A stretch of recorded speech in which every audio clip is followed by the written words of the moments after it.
What we're going to do is we'll start out and talk about a bit about, well, how did you get started, Karen? In what? Well, yeah, I mean, you seem to bring so many things to so many people at the minute. I am, and actually, it all started out, basically, I was working, I was with my partner at the time when we were working, both of us in very good jobs, well-paid jobs. Yeah. But at the point, you know, the typical point, like, by the time we got home and saw each other at night and finished off what we needed to finish off for the day, Yeah. good night. Good night, goodbye, see you in the morning. Exactly. We'll do it all again tomorrow. Yeah. And it was probably around about then that I started like looking at property. I started getting interested in property. So how long ago is that? That's probably about 7 or 8 years ago. Started getting interested in property. Right. And then there was some changes going on with my job and everything, and I wasn't particularly happy with it. Yeah. He was making more than enough to support us both. Right. So we kind of made the decision between us that I would get out of that job, do a bit of consultancy work, because I was doing a lot. I was working in financial services as a business manager. And Right. the last job I'd been headhunted by a guy I used to work with. Right. Because he bought up this IFA's practice, and it was just like 100 filing cabinets and not a system anywhere. And basically what he wanted me to do was to go in and just get them organised. Get it all organised, get the whole thing computerised, get everything, you know, onto a proper systems, because he wanted to grow the business. So worked with him for a long time, so that's kind of what I knew.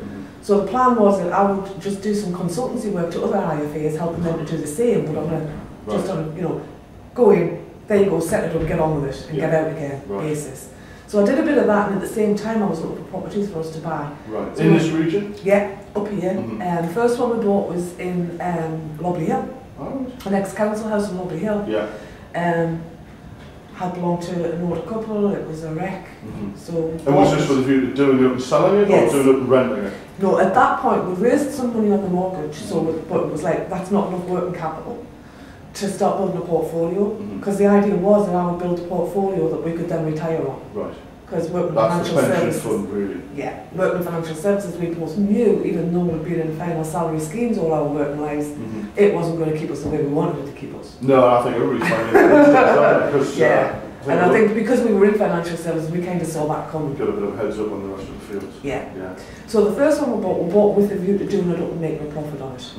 And we did that. I think we made 20 probably by then. Close on 20 grand on that one. So that was sort of like, we got our money out that we put in, plus the 20 grand. And was that as much as you thought you were going to make when you started out? Yeah, I knew exactly what I was going to make when I started out. And I had it all planned out, all budgeted out. I knew exactly who would buy it. Because I've come across lots of people at your networking groups who have got small portfolios who think I'm going to make 30,000 quid, but then they forget stamp duty, solicitors fees, expenses, tax, all sorts of things. So you know, it's interesting to hear that you got out with what you wanted, but probably because you had a heads up from the industry. I don't know, but I did a lot of, before I bought anything, I did a lot of research, and I bought a lot of manuals from other people, a lot of reading materials. A lot of it was rubbish. There's a lot of rubbish. So how do you tell what's rubbish? Because there's a lot of people out there who do coaching, mentoring, tutoring of one sort or another. So how do you cut through the chaff to get to what's really worth? Yeah, it's not easy. And with the North East Property Forum, I'm a bit of a mission to cut through that rubbish and just bring people quality education and what they really need to know, because there's a lot of dross out there. So I kind of guess that brings us neatly onto the fact that now you do lots of very different things to the life you just explained. So what are you doing right now? So, well, right now, that was the start of the property thing, but then it was kind of like, right, okay, I don't really want to just be full-time making a living out of property. I've got other skills that I want to use. Not long after we started doing that, me and him split up, and it was kind of, for me, it was a point of like, now what? And I was like, wow, I wish I'd known this was going to happen before I gave up the good job and the pension and the company car. Perfect time to find something. So it was, I really was at a crossroads, Andrew, to be honest with you. It was like, where do I go from here? What do I do from here? I didn't want to be breaking my fingernails refurbing houses full time. No. Although I do enjoy it now and again, I love the demolition part. So I thought, and I didn't really want to go back to work. So anyway, I got some life coaching myself. So you went to a coach? Yeah, I went to a coach because I was just like, okay, where am I going?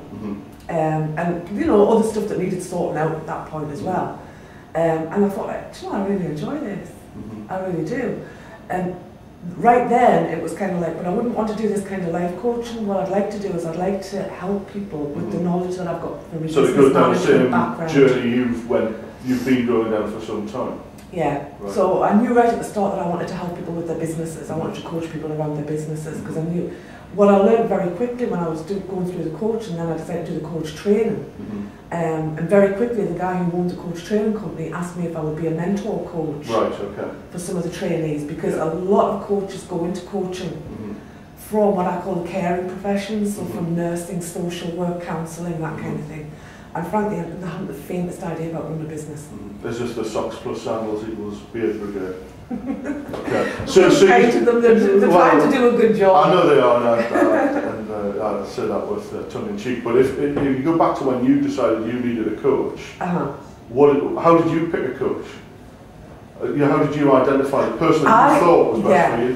What I did was, the first thing I did was I researched the training companies to see how they trained their coaches and who they had on the books, because most training companies will have people that've gone through their books, that trained with them as their recommended coaches. Right. So I went through them first, and I was kind of like looking at the ethos of the training company, and then looking at who they had on their books as coaches. Right. It's as good a way as any, I guess. But you think it worked for you? I think it did. I mean, even now I'm sort of looking at moving Ninth Element forward, the coaching training company. I want to include coach training in that, because I still think there's an awful lot of, like there is in property, there's a lot of nonsense out there.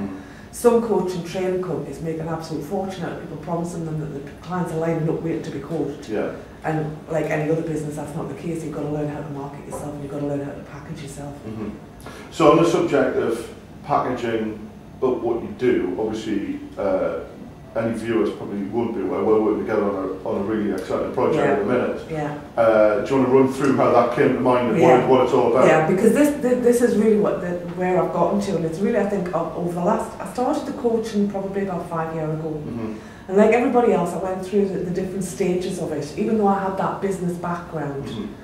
And I could see that straight away the one-to-one model, at the rates that they were recommending you charge, might make me a living, but it was never going to turn into a proper business. So over the years I've looked at and I've worked with a lot of trainee coaches, and I've worked with a lot of other less experienced coaches in helping them to build their businesses. What I identified quite clearly was that the one-to-one coaching model, it doesn't work. Right. That's when you're playing at it. Right. Okay. If you get to a point, I mean, I got to a point where I can charge a good fee now. I really can. If somebody wants to work one-to-one with me, then they're going to pay a premium for they're your going time. to pay a premium. They are now. But I've now got the track record where I can prove myself. You know, I can say, look, this is what I did for his business, this is what I did for their business. So is this the kind of, you're at a tipping point where your business can be scaled? Completely. Right. But the important thing and the exciting thing about this new software, the iCoach software, is that it can help other coaches to get there now. They don't have to go through the pain. Because what I've discovered is that really with coaching, the idea is that as a coach, most of us are trained in how and taught that you offer one-to-one coaching straight away. That's nonsense. Because that's the hardest sell. That's the hardest. If I come along to you and I offer you, would you like some life coaching, Andrew? Well, absolutely from you, Karen. But if I was anybody else, I probably would say no. Why? What's that all about? How does that work? Exactly. And that's when most coaches trip up. The first thing they do is they need to work out what solution you offer to people. So when I'm talking to people about the benefits of what I do, it's like, I can turn your business over, I can increase your turnover by 5 times what you pay me. Yes. I can add another income stream to your business. So the return on investment is really tangible for a business owner. Absolutely. The result that you'll get, what I will be selling to you will be a solution and a result. Right. Not some intangible service. So what is the solution that iCoach is going to deliver then? To iCoach, there's 2 elements to iCoach. Ninth Element will be using it almost exclusively to deliver our business coaching packages. Okay. Exclusively, it'll all be done through there now. Right. For the people, the end users, the end users of iCoach are other coaches, other consultants, so whether you're consulting in marketing, whether you're an image consultant, a style consultant. So if you've got something you want to deliver and you want to deliver it, I suppose while you sleep, you want the ability to deliver it to multiple students. Yes. Yes, that's the whole point of it. The concept behind iCoach is that you package up the solutions that you currently deliver to your clients on a one-to-one basis.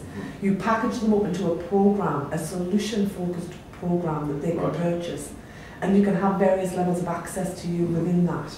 So if I'm a student, I'm going to buy your coaching, but I can do that online at my pace rather than having to be one-to-one. Yes. And, you don't have to commit to paying me a one-to-one fee. You don't have to commit to appointments with me. You don't have to commit that level of investment at first if you're not really sure is she the right coach for me. So what's in it for the coaches? Because you mentioned other coaches and trainers. So tell me, what do they get out of it? What's the big benefit to them?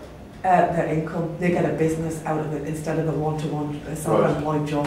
Yeah. Because one-to-one coaching, if that's all you do, you've got your income is limited by the number of hours that you've got in a day to coach. Well, we both know time is a commodity you can't stop back up on. When it's gone, it's gone. And you know, coming from a professional services background, Barry and I both know the importance of getting the price right for the hour, because you can't get them back, and you've got to make them all count. So this iCoach takes away by the hour, completely takes away by the hour, because you can, for a coach or a trainer or a consultant, you can take the expertise that you've got and the process that you normally take your clients through in an online program. Right. Okay, so you can have as many people as you want working on that online program in their own time, at their own pace. So I can effectively without you having to be there. So my hour is 5 hours, or it's 10 hours, or however many people I'm good at selling it to. Yes. Okay. So it takes that self-employed job that you've created for yourself by just offering you one-to-one time. You know, and if you're poorly, you can't work. If you have a family crisis, you can't work. If you suddenly get that busy with clients, and then all of a sudden your marketing falls off, and like, oh, hang on, they've all gone again. It takes away that one-to-one selling your time for money. But I guess, in the words of a former boss of mine, it doesn't go home at 5 o'clock. It doesn't get sick. It doesn't have childcare problems, and it's going to turn up for work every day of the week, whether it's sick or healthy. Exactly. Yeah, excellent. Okay. Exactly. Great. So you're turning that self-employed, selling your time for money model into a real business model. If you think about what, in terms of, I think, a real business model is something that will, the way you've got the product or service and the systems in a way that you don't have to be there for it to work. My old dad, bless his cotton socks, he was a joiner all his life, he's well retired now. But he always used to say, you know, he says, I used to think to myself, I'm doing this wrong and working for other people. He says, a really successful man spends his day on the golf course, doesn't he?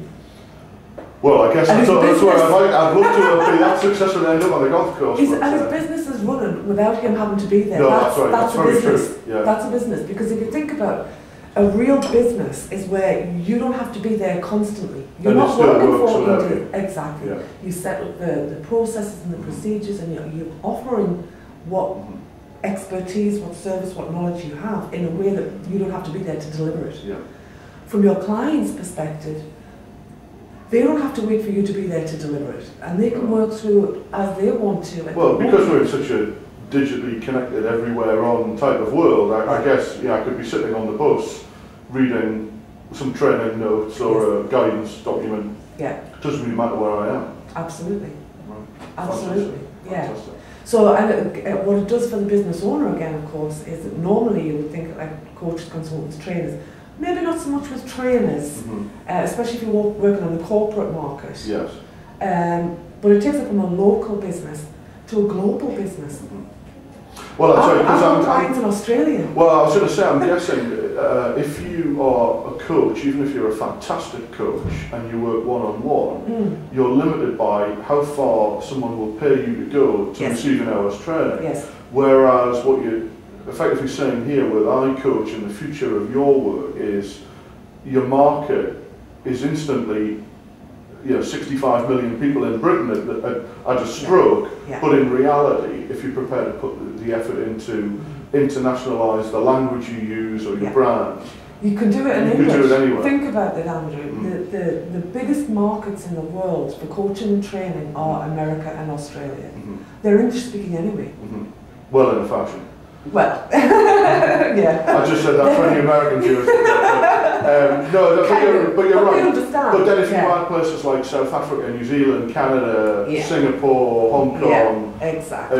You're probably touching, you know, what, a third of the world. Exactly. We should have an empire, shouldn't we? We should. We'd be much easier. So, before we wrap up, obviously you had quite a big week this week, because I know you run the North East Property Forum. I do. And you had a big night on Wednesday, which sadly I missed, but I know you had a superstar speaker. It was a blinder of a night. We had Kevin Green, Channel 4's Secret Millionaire. Yeah. He's the best, one of the best speakers I'd say that we've ever had at that event. He shared, it was incredible the amount of knowledge that he shared, and it was really good to have somebody who's actually walking the talk in a lot of areas in life, not just in property. You get people who talk a lot but aren't actually doing it. Now I've seen obviously some interesting... I'll tell you what, it's interesting if you don't mind, sorry for interrupting you, Andrew, but what's interesting is I was talking, Kevin has Kevin Green Wealth as well, which is his training company, because he wants to teach people about property, about business, about wealth creation generally, and he wants to do it right. And I was talking to Kevin on Wednesday night about the iCoach system and about making it available, making his trainings available, because most of them are live or, you know, hard copy, excuse me. And Kevin is actually really interested in using the iCoach system so that he can reach more people to deliver his training. So what makes him different? Because I mean, I've seen, you've had some cracking speakers over the years, and a lot of them are very technical, some of them are inspirational. Some of them have just got pots of money. But what makes him stand out from all the other ones that you've had? What came across very strongly for me is that Kevin thinks differently to the rest of us. Yeah. He believes. He believes in himself. He believes in what he's doing. He won't get involved in anything that he's not 100% happy with. And he makes no apologies for that. But it's very definitely his mindset. He thinks on a bigger scale than most of us. And he doesn't seem to have any kind of barriers to his own success. You know, he's a dairy farmer. So do you think the things he was talking about are things that you or I could practically do on it? You know, we could go and listen to him and then actually go and do it tomorrow. So something we could do that would make a difference. Yeah, absolutely. I mean, he was talking on Wednesday night about, he was talking about big things, like he's created his own bank. And we have some investors who come along to North East Property Forum who are very successful investors, and for them that is a possibility. You know, it's an option. They've got the funds to do it. But he was also talking about things where you can just very quickly generate cash. And he's actually running a cash creation day in February that I'm going down to, because I just want the other guy now. Is this where you emailed the government and said, all that money I had, I've blown, can I have some more please? And then they just roll over there. No, this is actually about earning money. This is actually about earning money. Okay. So we talk about little things, you know, like trading domain names for a profit. You know, buying it in cheap and then finding the person that wants to buy it. I've done that once, but only once. I must have bought about 100 domains in the hope that somebody would once want one. And the person who bought it off me then forgot to re-register it, and they came back 2 years later. So that was a double win, but it doesn't happen very often. No. So, and you know, just the little things that you can do. And he was full of sort of like practical tips for people at every stage of their wealth creation. And he offers stuff at every stage of their wealth creation. So again, it's thinking on a bigger level. But yeah, the biggest difference between Kevin and the other 99% of the population that don't have 29 million to the name is the way that the guy thinks, and his belief that anything's possible if you get out there and do it. And I think that's, you know, what holds 99% of the population back is just the conditioning that we've been brought up with. Mindset. You know. Yeah, totally. You know, do you want it bad enough? Are you prepared to get off your backside and do it? And I was really quite chuffed, because he actually said at one point, because it took some getting up here. The guy is doing some speaking for the Rich Dad Education, Robert Kiyosaki's foundation. He's going over to Australia a couple of times this year. They're giving him 20 grand a pop for those speaking engagements. I'll do it for 19 if it helps. Well, that was it. And so you can imagine, it took me... I mean, I know how long you worked to get him here. And that was a challenge. Well, listen, there's nothing better in life than something for free. All the best things are free anyway. And he actually said on Wednesday night, and he's like, one of the keys to success, if you like, he says, is something that was demonstrated in getting me here. He said, Karen didn't let up until she got us. Persistence. She persisted until she got me here. She pestered me, she pestered my office. She wouldn't let me off the hook until she got me here. And you know, that sometimes it is as simple as that. If you don't get what you want the first time, try again, try it another way, go in another angle, approach it from a different angle, but get there, keep at it till you get it.